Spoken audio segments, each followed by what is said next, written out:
हमरा सब दिस आइ लबान होइए।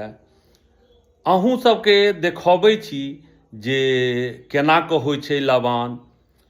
जे किओ बाहरमे हेबै और गाँवके याद आबि जायत ई सब देखलाके बाद। आइसँ 10-15 साल पहिले प्रायः सब घरमे ई लबान होइ छलैए।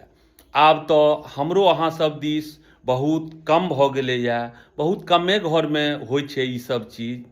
आब इएह छै जे उखड़ि समाट सब ऊँचा नहि भेटै छै। पहिले उखड़ि समाट जाँत ई सब अहाँके जिनका घरमे रहै छलनि हेँ ओसब बहुत महानता हुनका सबके, आ प्रायः सब घरमे रहबे करै छलनि हेँ गाँव घरमे। आब तऽ अपनो सब दिस ई सब चीज उठाव भेल जाइ छै। हमरा सब दिस जे लबान होइए, पहिले भगवतीके पूजा केलाके बादमे वएह फूल अक्षत लऽ जाकऽ हमसब पहिने खेतमे पूजा करै छियै। आ पूजा केलाके बाद ई धान अहाँके कटै छियै। कटलाके बादमे बहुत विध होइ छै, देखबै छी वीडियोमे बनल रहू आगाँ की सब होइ छै। ई धान कटलाके बादमे हाथसँ एक एकटा कऽ सिसोहऽ पड़ै छै।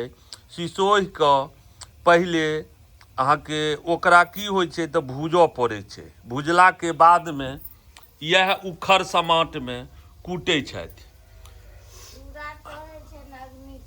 हाँ, अजुके दिन पहिल अन्न जे एतऽ होइ छै जे अहिठुन ई कुटलाके बादमे अहिए आब तऽ ई उखड़ि समाटके आब दुइये जगह काज होइ छै देखै छियै। इएह हमरा सबके लबान दिन काज होइए।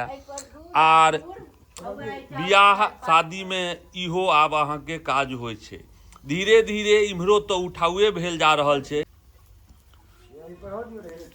एक बेर जे एहिमे अहाँके आगि पजरि जायत, ई लवनिया चिपड़ी कहै छियै जे पारल जाइ छै। एक बेर जे आगि पजरि जायत ई अहाँके भरि दिन एनाहिए धुआइत रहत।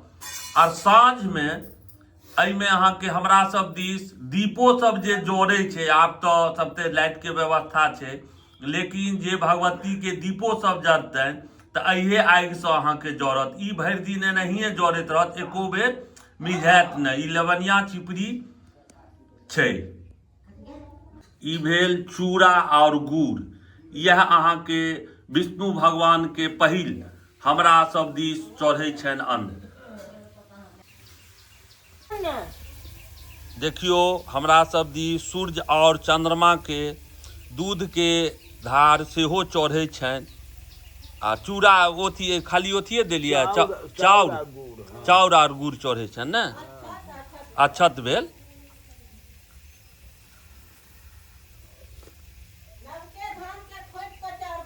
हाँ, नवके धानके पड़तनि आइ जे ओथी केलकैए।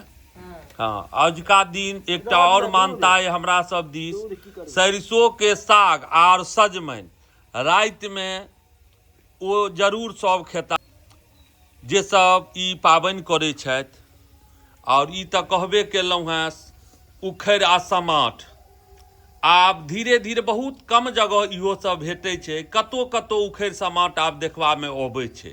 कहबे केलहुँ हेँ जे विवाहे दानमे या तऽ काज अबै छै, नहि तऽ एखन देखै छियै लबानेमे उपयोग होइ छै उखड़ि समाटके।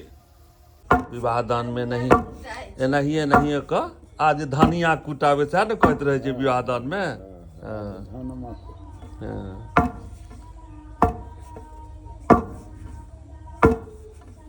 ई आवाज आब मनमोहक आवाज हमरो अहाँ सब दिस बहुत कम भेल जा रहल ये।